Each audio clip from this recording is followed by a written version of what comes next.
রচনা রবীন্দ্রনাথ। সাবানের ঠান্ডা গন্ধ, অবিরল জল পড়ার শব্দ, আর স্নান করতে করতেই আমার মায়ের খোলা গলায় নিজের মনে গেয়ে যাওয়া রবীন্দ্রসঙ্গীত। আমার কাছে রবীন্দ্রনাথ মানে এই সব। আমার কাছে রবীন্দ্রনাথ মানে 25শে বৈশাখের আনন্দ উৎসব নয়, 22শে শ্রাবণের ব্যথা নয়, জোড়াসাঁকোর ঠাকুর বাড়ি কিংবা বোলপুরের বিশ্বভারতী। আমি কোথাও তাকে তেমন করে পাই না যেমন পাই আমার মায়ের খোলা গলার গানে। তবে তাও যেমন তেমন কিংবা যখন তখন নয়। সন্ধ্যের অন্ধকার ঘনিয়ে আসা শেষ বিকেলে, যখন মা অফিস থেকে ফিরে স্নান ঘরে শুদ্ধ হতে যায়, তখন আমার মা কখনো গান শেখেনি। কেন শেখেনি এমন গলা? মা বলেন, রবি ঠাকুরের গান তো তানের নয়, প্রাণীর। তাই আসলে তার মুখেই এমন কথা মানায়, কারণ বাড়ির পরিবেশ থেকেই পাওয়া শিক্ষায় মাকে তৈরি করে দিয়েছিল। আর শেখার দরকার কি, এ কথা বলেন আমার বাবা। মা যখন কল ঘরে তার প্রাণের গান গাইতে থাকে, তখন জলের ঝিঝিরি শব্দগুলো যেন সহস্র বীণা হয়ে গানের কথাগুলো সুরের সঙ্গে একাকার করে দিয়ে আমার শরীরে ঢুকে যায়।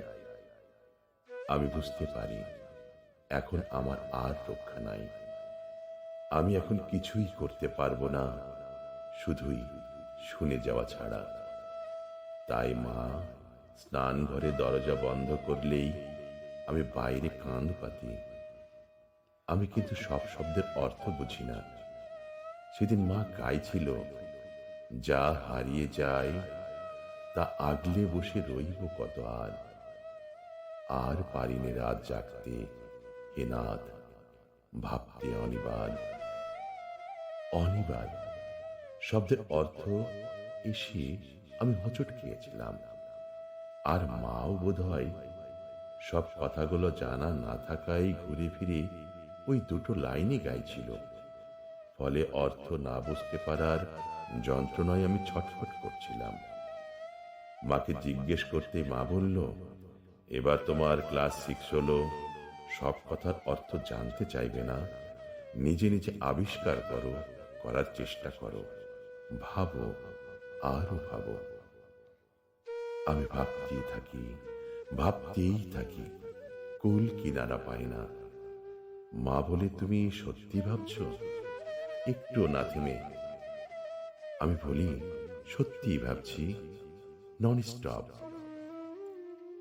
মা বলল, নন স্টপ ভাবতে পারছো আর ভাবতে অনিবার, এত কঠিন হলো বোঝার পক্ষে? আসলে স্কুলে আমরা অনেক উঁচু ক্লাসে এসে বাংলা পড়তে শুরু করি, তাই শক্ত কথায় এসে বারবার মুখ থুবড়ে পড়তে হয়। কিন্তু আমার মায়ের গান আর রবীন্দ্রনাথ, এই দুয়ে মিলে আমার স্টকে এখন অনেক বাংলা শব্দ। সেই অর্থে রবীন্দ্রনাথ কিন্তু আমার মাস্টার মশাই, এমনকি আমার ডিকশনারিও। কিন্তু শুধু তা নয়, রবীন্দ্রনাথ আমার কাছে অনেক কিছু। আমার মায়ের একটা প্রিয় গান, কাঁদালে তুমি মরে ভালোবাসারই ঘাই। দু একদিন পরে মা মুখে গানটি শুনতে শুনতে এই গানটা আমার এমন আপনার হয়ে গেছে যে এর যে আলাদা কোনো মানে থাকতে পারে তাই আমার মাথায় আসেনি কখনো। মার কাছে জানতেও চাইনি। কিন্তু সেই দিন হঠাৎ, যেদিন বিকেল হতে না হতেই অন্ধকার ঘনিয়ে এলো, আমাদের একরত্তি বাগানে কচি কচি গাছগুলো ভেজা ভেজা বাতাসে উথাল পাথাল হতে থাকলো। আর হঠাৎই মনে এলো, নিবিড় বেদনাতে পুলক লাগে গাই এই কলিটি। হঠাৎ মনে হলো প্রচন্ড ঝড়ো বাতাসে গাছগুলো তো এখনই ছিঁড়ে ছুটে যাবে, তবু যেন ওরা দারুণ আনন্দে আছে। সেই প্রথম বুঝলাম কান্নার সঙ্গে ভালোবাসার একটা নিকট সম্পর্ক আছে।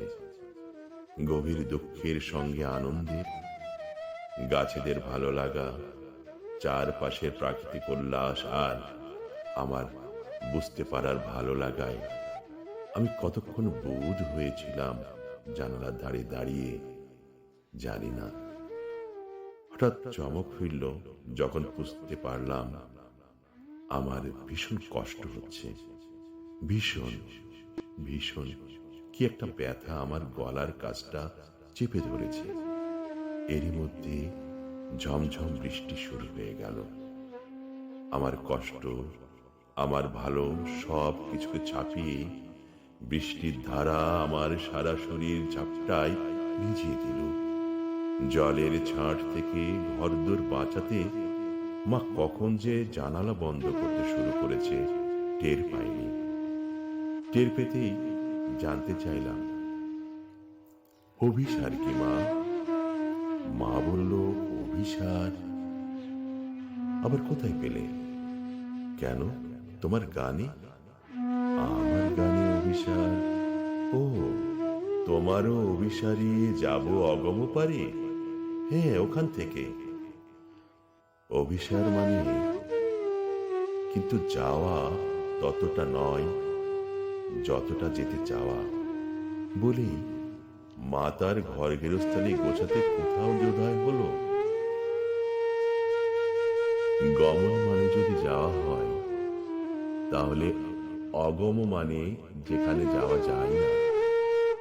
অগম শব্দটার মানে বুঝতেই অভিসার এর যেতে চাওয়া আর যেতে পারা আমার কাছে পরিষ্কার হয়ে গেল। বুঝলাম কেন পরাণে বাজে বাঁশি। আরো বুঝলাম সব কেড়ে নিয়েও কেউ কিছুতেই ছাড়ে না। আবার যার কেড়ে নেওয়া হলো তার মনও সরে না যেতে। দরজার ছিটকানি খুলে বাগানে নামতেই গাছেদের মতোই অবস্থা হলো আমার। সকলে নিবে কেড়ে, দিবি না তবু ছেড়ে। মন সরে না যেতে ফেলিলে কি দায়ে।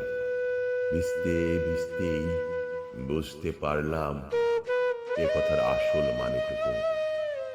ঝড়ো ঝড়ো বৃষ্টির অবিরাম ধারায় ভিজতে ভিজতেই আমি মার মতোই খোলা গলায় গাইতে লাগলাম, কাঁদালে তুমি মরি ভালোবাসারই ঘাই, নিবিড় বেদনাতে পুলক লাগে গায়ে। তোমারও অভিসারে যাব অগম পারি, চলিতে পথে পথে বাজুক ব্যথা পাই। পরাণে বাজে বাঁশি, নয়নে ভরে ধারা, দুঃখের মাধুরী রে করিলে দিশেহারা। সকলে নেবে কেড়ে, তবুর দেবে না ছেড়ে। মন সরে না যেতে ফেলিলে কি দায়ী। জানলায় চোখ পড়তেই দেখি আমার মতো করেই মা আমার গান শুনছে। চোখাচোখি হতেই বলল, ঢের হয়েছে, উঠে এসো এবার। সব সপে ভেজা জামাই ঘরে ঢুকতেই দেখি বাবা ফিরে এসেছেন কখন। বললেন, বৃষ্টিতে ভিজতে ভিজতে বর্ষার গান এলো না মনে?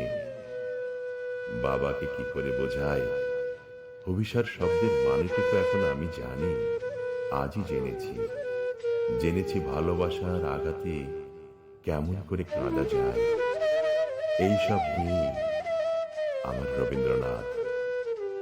রবীন্দ্রনাথকে আমি এইভাবেই মেঘলা আকাশে, বাদল বাতাসে, মার স্নানের শব্দে, সাবানের গন্ধে, বিকেলের মরে যাওয়া আলো অন্ধকারে বারবার পেতে চাই। বছরের পর বছর, প্রতি বছর যতদিন যাবে।